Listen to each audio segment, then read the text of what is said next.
Well, welcome back to our very special Christmas series called With Great Expectation, Finding Hope, Peace, Joy, and Love this Advent season. And this episode is all about love. Now, especially because it's the week of Christmas, and I'll be sharing the greatest gift I can give Chris, my husband. And no, it's not season's tickets to the Blue Jays baseball team, or the Buffalo Bills football team, or even a Gibson J45 guitar. None of that.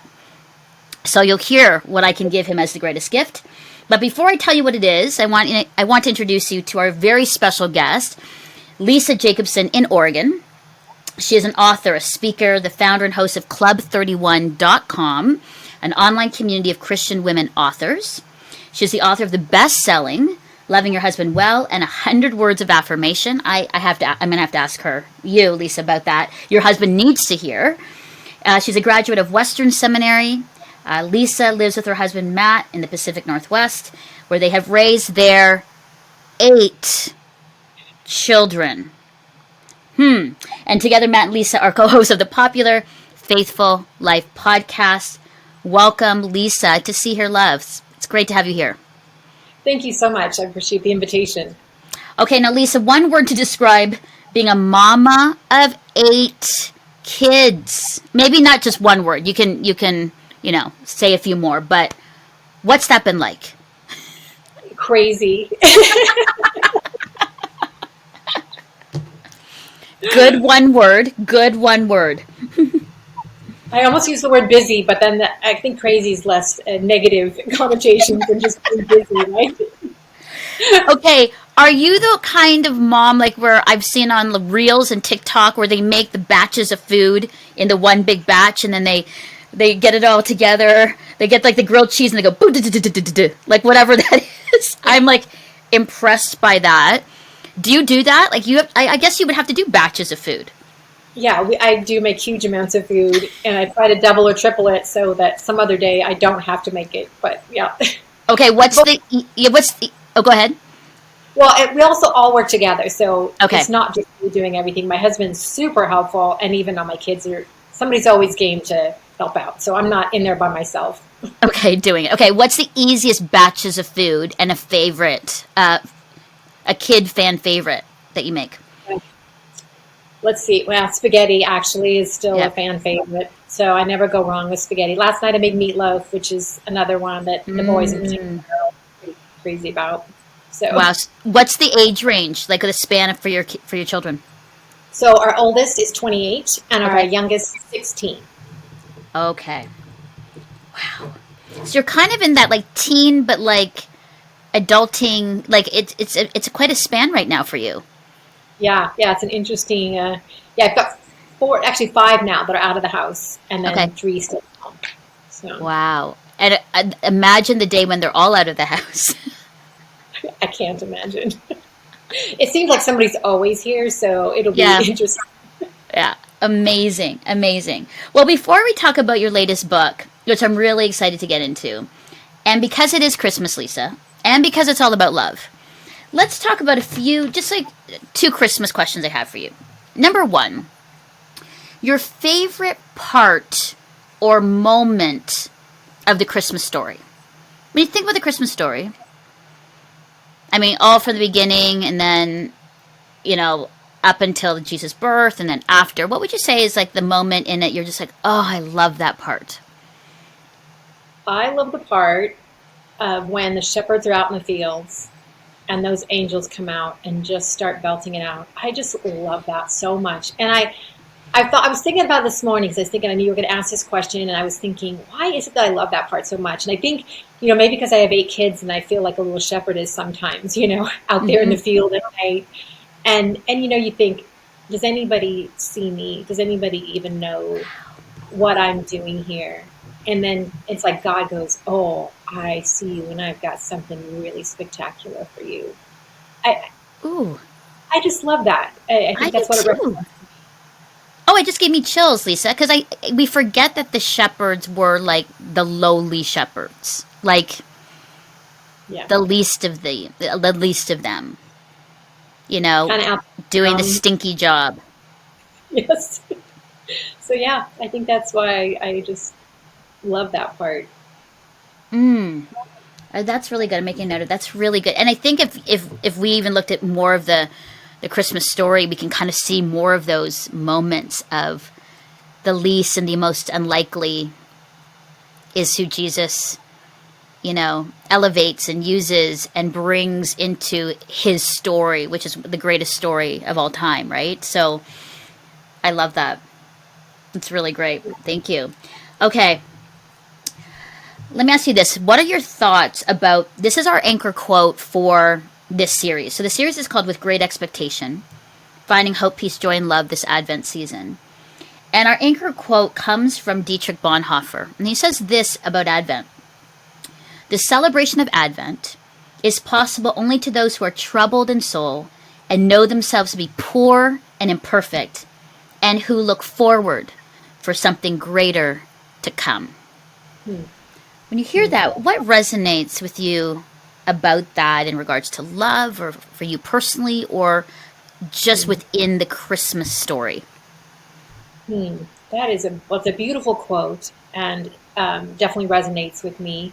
It's interesting. I was just telling my family that I said I'm just really looking forward to Christmas this year in a way I've never looked forward to it before. And so they looked at me and they said, "Why? Why do you suppose that is?" And I do think now that even thinking about this quote that we've just been through a really difficult, long, difficult season. Mm-hmm. And I mean, I know a lot of us have, and Mm-hmm. mine have some personal things in there as well.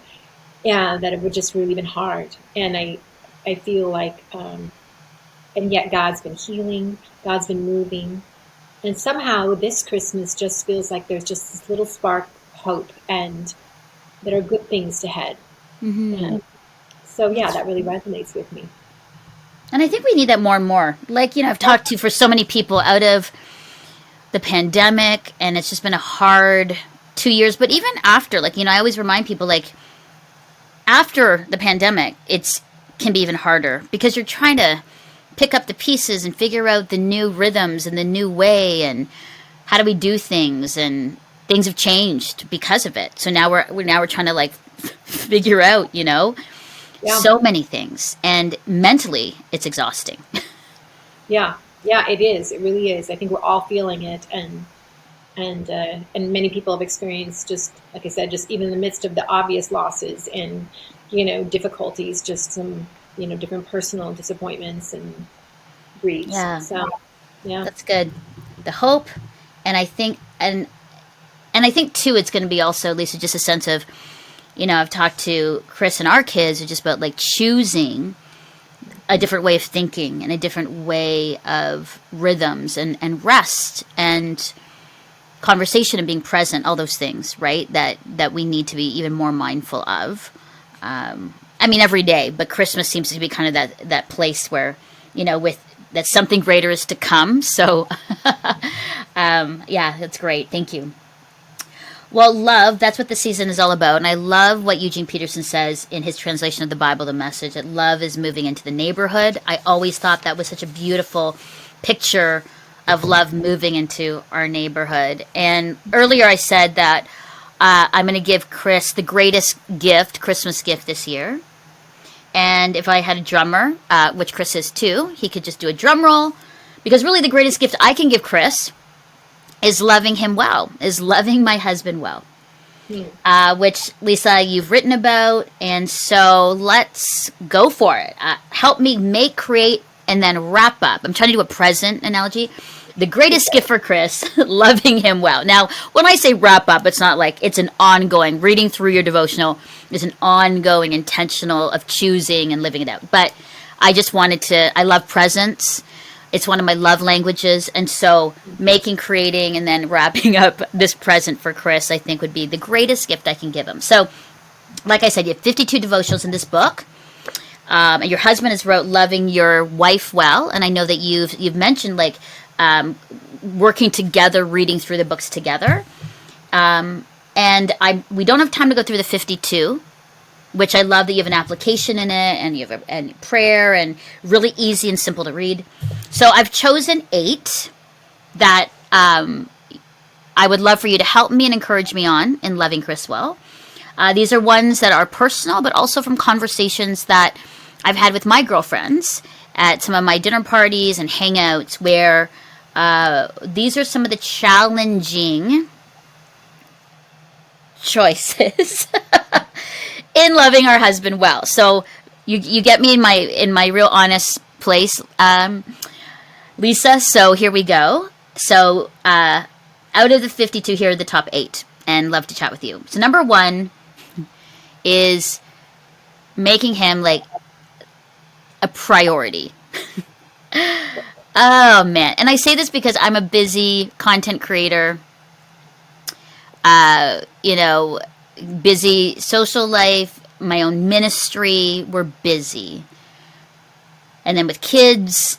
And so priority is a big one. And it seems to be one especially for busy women. So let's talk about that one. Okay.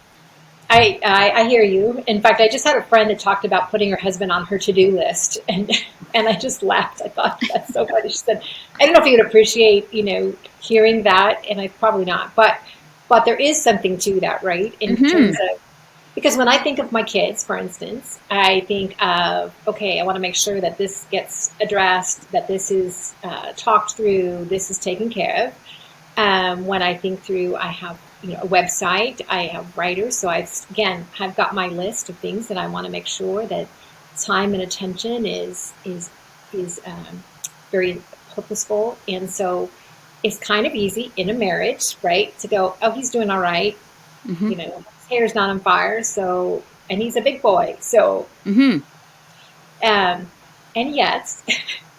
And yet, in my husband's more vulnerable moments, he will say, I actually need to know that I matter.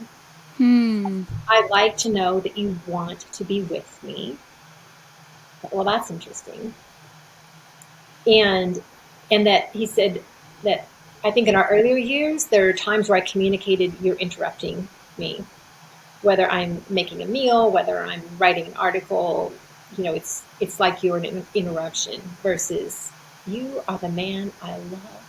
I chose you, and of course I'm thrilled to see you, even if I might have to do let me just take the stove, the pan off the stove, or let me just finish the sentence, or whatever it is, because it does communicate you're the world to me. Right. So communicating that, and then how, like, practically, when you are busy and there's responsibility, how do you really practically make that him a priority? Like, is it date nights? Is it in the day you take out the time after work? Like, what does that practically look like? I'm a very practical person, so I love practical questions. Okay. So without sounding super mechanical, but okay, so let's talk about date night. I do love date nights, and I think I need them maybe more than he does in some ways. However, he's just not one to think through the evenings and like what's available, what's going to make sense, and I am. So I've just gone ahead and thought, okay, I know Thursday night the kids are taken care of, and it's a good night for us to slip out, or he doesn't have an early meeting in the morning, so that's a great night. I just logistically think that through, and then I let him know that we have a date night coming up, and then he can plan it if he wants, or I'll plan it. The other thing I do is in terms of daily, we have coffee together every morning from 7:30 to 8, and that's our time, which for me will mean a little bit of sacrifice because I have to get up that much earlier to make sure I get what I like to have done first thing in the morning. But I love that time together. It's a bit of a ritual that we have together. And another time is in the evening. We make sure that we go to bed at the same time and allow for at least 30 minutes, maybe even an hour before we shut lights out, just to either talk or maybe even just to watch a show, but we're together. And like with date night too, it's not necessarily always just like, playing mini golf, going bowling, or going to a movie, but would be more of an intentional time to just sort of connect. Yes. And see how each other's doing. Yep. I usually try to come with, which wasn't my list, but questions I want to ask, and not just not problem solving. We try to save our problem solving for other times. So it really is you're a Okay. person and I'm a person. Now, it might be there's something in my heart that I can't even get there until we at least address this one thing. And he'll be like, Hmm. okay, you know, let's make this decision we need to make. Let's make it, and let's spend the rest of the evening together talking about people things. What you're thinking about, what's on your heart, what you're struggling with, just those kinds of things. Yeah. What are you dreaming about? Like, I think you forget to ask those questions after a while. You just kind of get in that functional, logistical, let's run this family business. Hmm. That's good. Making notes. That's why I'm like listening, but I'm taking notes. Okay, the second one, loving our husband well, respect. Hmm. I think that's a big one. Like, and my girlfriends and I have these conversations. Like, the challenging sometimes we don't respect their decisions, respect the way that they do things, and so then respecting is harder to do when you don't respect. And there's a bit of a trust too on that they would make the best decisions, or seeing how they make decisions in their life on a number of things. So, what would you say as far as respect? Respecting your husband obviously is part of loving him well. I think it's easier to think about respect when we think about somebody else, maybe even a stranger, because we think, you know what, I want to communicate respect to this person, whether they're making poor choices right now, whether they've had a hard life. I think that's something we're all increasingly sensitive to, actually, is having respect for other people, no matter what.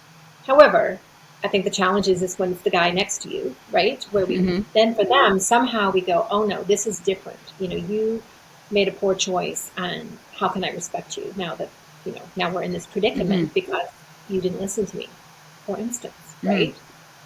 But again, that it actually is a choice. It's a choice saying you made a mistake, and then for me personally, I recent experience.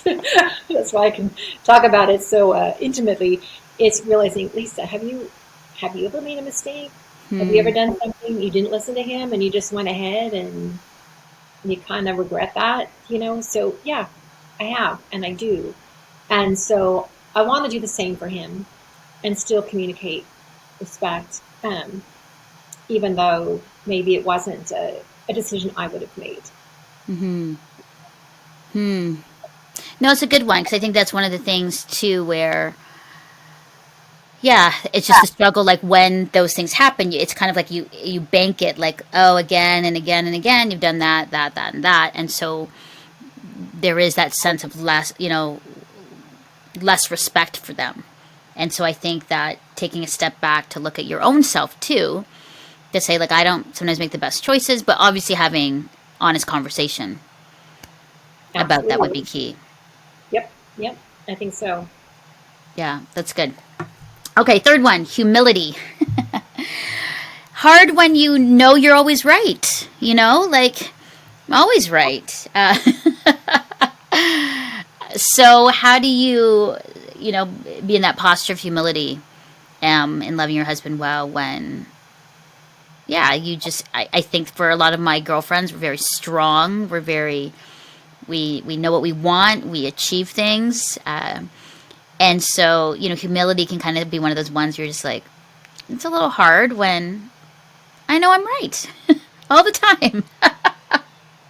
Okay, so when you look at the Bible, it talks a lot about humility. Hmm. There's a great emphasis on it, right? And but what there isn't a great emphasis on being right. I just noticed this one day, Yeah. and I thought that's interesting. God does not value being right in the sense of, okay, let's say being right about the fastest way to get to Costco, or Hmm. being right about what time the concert starts, or whatever it is, right? Hmm. And what he really values is walking in humility. And so I have to actually look at my values and realize and think, do my values match up with what God says his values are? And when you think of Jesus Christ, you think he was right, right? I mean, if he's not right, who is? And yet he still, in humility, walked his life here and exemplifies that. Hmm. So that's my personal challenge is really looking at what are my values in is it lifting up the other person, or is it being the one that's the best, the right, the fastest, the smartest, whatever it is? That's good. Because at the end of the day, you could be right, but you could also have zero relationships. Absolutely. You could be absolutely 100% right, and you have no one around you, and a very loveless and, broken, I think, marriage in that way. If that is what you want. Yeah, I see that. I like that. Being right versus, the sense of humility of, yeah, lifting up the other person and what's more important, the relationship. Mm-hmm. It's good. Okay, the biggie, which is the middle one, desire. Now, this has come up a lot with girlfriends, seasons, babies, perimenopause, menopause, stress, body changing, low self confidence in your body, everything. Let's talk about that one because I think that's a big one that I think more women should discuss, because it's a real thing. And I know that sometimes within church context, we don't talk about these things in a way that we should. So, in loving my husband well, the sense of desire and intimacy, and sexual connectedness. And if it's not there, if there's a struggle, or it's just, what do you do? And this could be honestly at least an entire podcast series for a year. So you can, so go for it. Solve the problem of all that. But yeah, what are your thoughts about that? It's real. You're absolutely right, and many of us struggle. And I don't think as women we were prepared maybe for all the different seasons, for all the different struggles that would come up. I think personally, I just thought it would just be, um, get easier and easier, or it would be basically the same. And I had no idea that, your husband could get depressed and lose interest. You could have babies and get touched out. You could just get busy and leave off with it. There's just so, like you touched on many of those things, and yet it is important. And there is only something intangible about that connection, that once you are back connected, you go, why did we wait so long, or why did we let this go? And so I am a fan of really promoting that, and promoting the hard work of figuring out, what do we need to do here, what changes do we need to make, what choices do we need to make.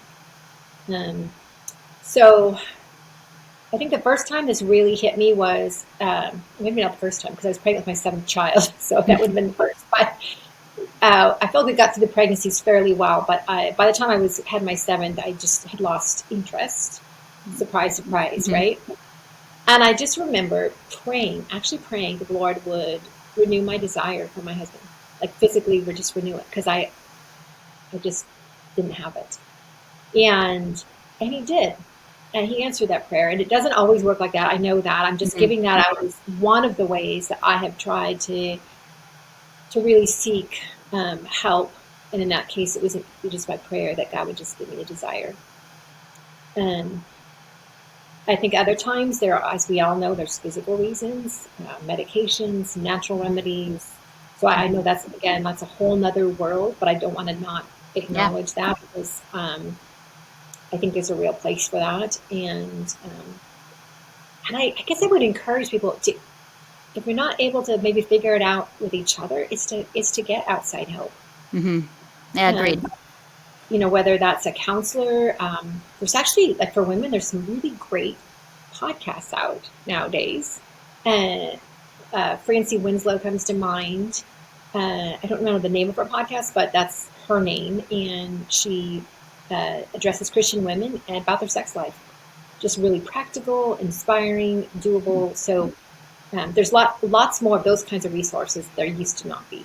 And I would take advantage of them and not be shy about it. Yeah, and I think that's it. I think sometimes when you're talking about those areas, it's uncomfortable. It's like having those, talk with your husband about it, and then choosing to get the help you need. So there's actually lots of choice and intentionality in choosing. But I'm glad that you put it in your book because it's an important part.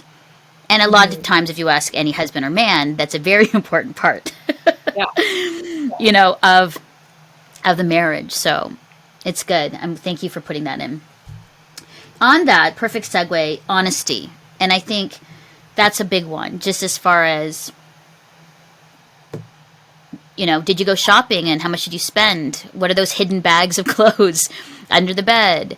Honesty about feelings, honesty about all kinds of things. And sometimes, you're in the relationship and you're just sort of like, well, I'll just share that with my girlfriend, or I'll just share, I don't need to share that. And on the other flip side, Lisa, it's like, I don't want to burden him with it. Or other times you're just like, oh, he might not like that. So, yeah, let's talk about honesty and how to really have that in your relationship. Yeah, I think that's a sneaky one. I think that's a very deceptive way of having you grow apart, or worse, by not being fully honest, fully forthright. And on the one hand, you could argue, well, is it a big deal if he knows that I ended up stopping by, Gap on the way home and Midas picked up a few things that, no, it's not the end of the world. It's not like I feel like I have to report in everything. Mm-hmm. However, that's the part where I'm saying it can be deceptive, because you can start kind of practicing that and then like, oh, I don't need to mention that. And, yeah, I met up with so and so and these other people were also there, but he doesn't need to know everything. The main thing is I went out to dinner or whatever. And then the next thing you know, you're in a place that you're not communicating honestly, or you find yourself in a situation, you go, now I've got a lot of explaining to do. And he's going to wonder, or she's going to wonder, it goes both ways, how did I get here? Um, and so yeah, I'm a big fan of just like full disclosure, just make it a practice. Like my husband calls it no shadows. Just that's his term for it, that there's just never, we just don't keep secrets. And then is that something like you just, obviously it's a part of an ongoing rhythm, but to start that, it would just be like, whether it's date night or just daily, just kind of sharing things that are going on. Yep. Yeah. We just try to keep close tabs. And I think sometimes when people hear that, they might think of this, oh, you're just like stifling, or I just have to, to list out everything I've done. No, it's not about that. It's about two close friends. And I want to know what you're doing. I want to know what you're up to. I want to know what your day looks like. And it's a positive thing. It doesn't have to be a negative thing. It's good. On that, because it kind of flows into this money. Money, one of the number one things in any relationship, right? That can cause, and loving your husband well in regards to money. What would you say? Especially for, when women are working, have own bank accounts, shared bank accounts, have sort of agency to make the decisions and buying power in the home and your life and what we spend it on and how we spend it. How do you have those conversations, but also have a really healthy way of money within your marriage? Well, I think it's important to talk about it, for sure. So you know what you're thinking, what matters to you, what bothers you, all of those conversations. And again, this whole full disclosure is a great way, we believe, to have it so that there's everybody sees what everybody's doing. And for us, like we would have all our main bank account, all the money goes in there. And then for convenience sake, I have a separate account that he can see as well, though. So we're both on, but it's like, I know this is how much I have to work with this month for this purpose. And I understand complications because we both work. We also work together. We've got a lot going on. And so each little account has its name, name for it. But the main thing is there's nothing going on that we don't both either know about or could know about it if we needed to or were interested. So that there's, so everything. And I think, and I think the challenge too, and that's good, because I think a challenge too is sometimes like the argument of how you spend money. Like, I want to get a mani and pedi every 2 weeks, vacations, all those kinds of things. And I think it's, what would be your suggestion as far as having, for both sides, a healthy conversation on spend? Because there are, you're coming from family of origin where it's different spending patterns, different values on things. I love trendy things. My husband Chris is way more buy more expensive things that will last longer and better quality. Where I like the trends happen and go, and I love that kind of stuff. Absolutely. Like it's like we're very different in that way. We're very different in spending. I'm more of obviously a bit of a spender. He's more of a saver. And so there can be challenges. And I've heard that with my girlfriends too. Like a lot of our friends are exactly opposite in spending and in money, which is really interesting, which can cause a lot of challenges. Well, let's just say, let's just use, like, say there's $100, and it's your $100 to spend, whether you decide to get one blouse for $100, or if you decide, hey, you know what, I'm just going to head down to, the sale at Ross and get 5 shirts Yeah. and buttons, right? But that's, so you both have agreed the $100 is reasonable. However, how you want to spend it, that's up to you. So for us, that's the kind of, I would say, the kind of model that we use. We agree on what's a reasonable amount in this category, but there's freedom in it too, because I don't want to be micromanaged. He doesn't want to be micromanaged. So that's Right. our way Yeah. of really working that out. And I think honest conversations, I think are so important on this. And I think for Chris and I, it's a one that we, as we're looking at the end of this year and Christmas and the New Year is a really important conversation for us to have. As we start the new year and some of our priorities for the year. Do you do it with Matt? The start of every year, kind of a plan, or a monthly plan, weekly plan? Does it kind of go macro to micro? It's pretty much, I was going to say, because it's not a one-time conversation. Right. It can be an ongoing conversation. Yep. And so I would say pretty much quarterly is, we have our big yearly plan, but then quarterly going over, okay, where are we at now? What priorities have changed? What income streams have changed? And we're entrepreneurs, so that changes for us sometimes. And what is that going to look like? Yeah, that's good. All right, next one. We have two more, but this is really good. And I'm going to ask you a little bit about Matt and you. But trauma. It's interesting because you kind of have and I had a ton. I had other ones like grace and gentleness and self-control and all these other ones. And then you've got trauma. And we don't talk about that a lot within the case of marriage. I mean, I talk about it within my women's show and, trauma and how that impacts relationships and overall. But I've never really seen it in a book on marriage, like Loving Your Husband Well, where you've added in trauma. It's good. I think it's another one of the things you don't necessarily expect when you get married. Mm-hmm. You don't think, oh, we're going to have trauma. Wasn't really on my list of, I thought we might be richer, poorer, and, in sickness and health. But I think trauma should be thrown in there somewhere because we should have been trauma and triggers, like for richer and poorer. You are on to something. You are so. What do you think? Something. Should we add that into? Yes. Trauma, and I'm going to write that, Lisa. Yes. We found this right now. We're adding this into. It's going to transform all of the vows for marriage going forward. It totally should be in there. Absolutely. Mm-hmm. Because you don't see trauma coming, and it does happen. I hardly know anybody, I think, that hasn't had some kind of trauma. It could be anything from a car accident to a medical diagnosis to a loss, a death. Like it's trauma, and it's more. Like Ben and I were talking about this because, well, what's the difference between trials and trauma? Because we knew trials were there. And I said, for me, trials is that ongoing. You can kind of see it coming. Experience that you walk out, the Bible talks about. But I think trauma is what you see really, like, mostly in the Psalms. Like when he's crying out, that's not just trial. That's not that long going suffering. That is Lord, my heart is broken, or I didn't see this coming, or why did this happen to me? That's trauma.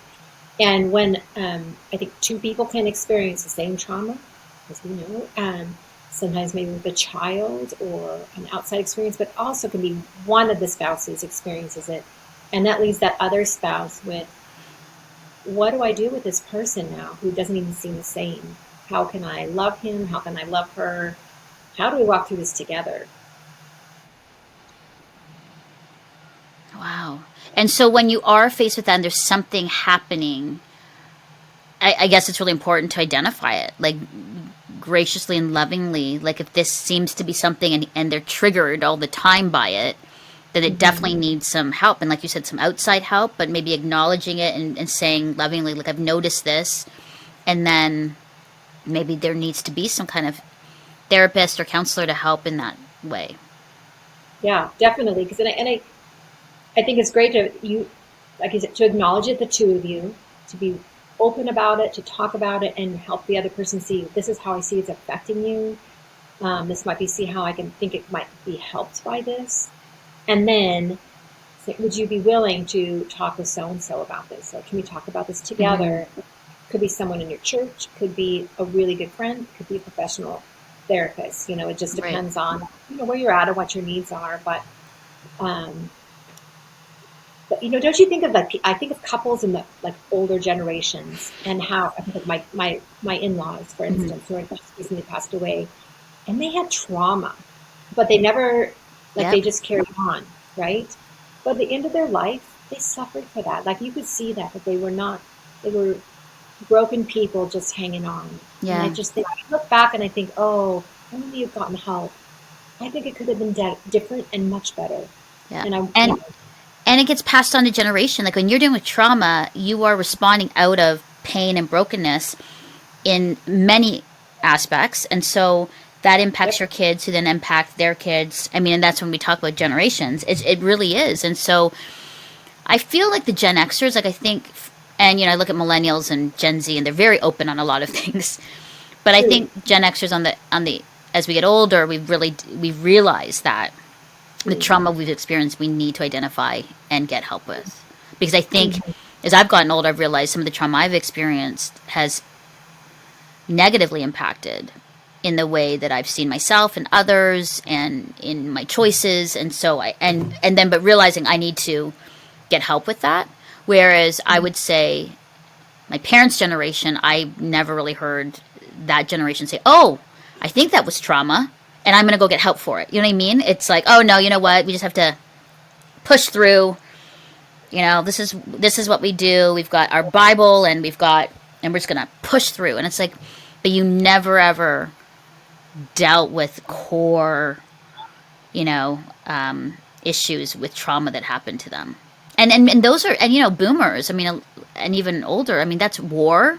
A lot of them were, you know, war Yeah. survivors and depression survivors and economic instability in huge ways survivors. Like there's a lot of, and families and people didn't talk about mental health of their own parents or abuse within the home. Like they never talked about that.